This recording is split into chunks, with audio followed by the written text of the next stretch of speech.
Hano turi muri Audacity tugiye kweditinga documentaire cyangwa se icyegeranyo. Mbere na mbere maze kurikodinga amajwi. Niba utazi uburyo wa recordinga amajwi, reba iyi video iri hano hejuru uraza kubona uburyo ushobora kurikodinga amajwi yawe. Reka nkumvishe uko aya majwi asoundinga, noneho ndaza nkwereka uburyo tugomba gukosora amakosa twakoze, noneho tugakuramo izi pause, noneho ikaba documentaire nziza kandi ivuga yihuta n'umwimerere w'amajwi utigeze uhinduka. Mbere na mbere umva uko asoundinga aya majwi yacu. Jack Ma washinze Alibaba Group ni umwe mu bantu bashimisha benshi kubera urugendo rudasanzwe yagize mu bucuruzi.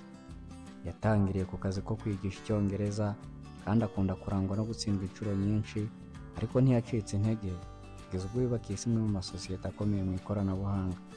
Urumva uko aya majwi asoundinga, ariko mbere na mbere uri kumva ko ari kuvuga gake cyane. Icyo tugomba kubanza gukora cya mbere ni ukongera volume yayo. Kongera volume yayo uraza guselectinga, uraza ugakanda double click hano muri audio yawe, ariko ugomba kubanza kumakinga sure ko wakanze kuri I cyangwa se ugakanda F1 cyangwa se ukaza hano ku ruhande ukandaho double click. Ubwo bwose ni uburyo bwo guselectinga. Noneho ukimara guselectinga uraza hano kuri effect. Waza hano kuri effect ukaza hano kuri volume and compression, ukaza hano handitse amplify, noneho ukaza ukagabanya amplification kugira ngo amajwi atavuga nabi, wenda ugashyiraho nko ku 10, ugakanda apply. Uri kubona audio wave zihise zigira ute ziyongera, bivuze ko na volume irabiri hejuru. Kankumvishe noneho uko soundinga nyuma yo gukora amplification. Jack Ma washinze Alibaba Group ni umwe mu bantu bashimisha benshi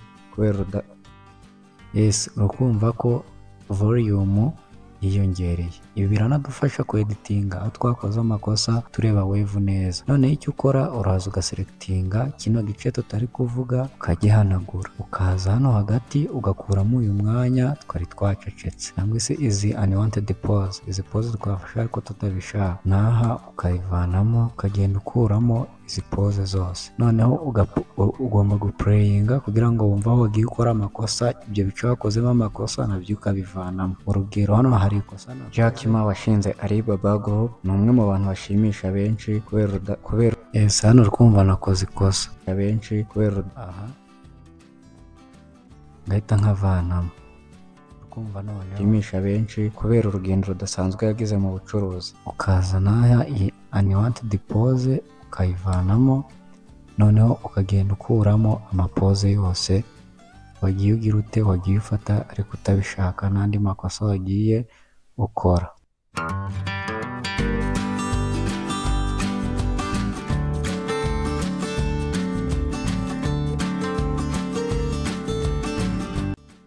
Noneho ukimara guhanagura amakosa wagiye ukora ndetse na pose zose, uraza ugaplayinga ukumva uko bisoundinga, ukumva n'itandukaniro. Jack Ma washinze Alibaba Group ni umwe mu bantu bashimisha benshi kubera urugendo rudasanzwe yagize mu bucuruzi. Yatangiriye ku kazi ko kwigisha Icyongereza kandi akunda kurangwa no gutsindwa inshuro nyinshi, ariko ntiyacitse intege kugeza ubwo yubakiye imwe mu masosiyete akomeye mu ikoranabuhanga. Uri kumva uko asoundinga amajwi yacu. Ikintu tugiye gukora ni ikintu cyoroshye gukora ariko cy'ingirakamaro. Mbere na mbere uraza uselectinge amajwi yawe, uze hano kuri effect, uze hano kuri pitch and tempo, uze hano handitse change tempo uhakande.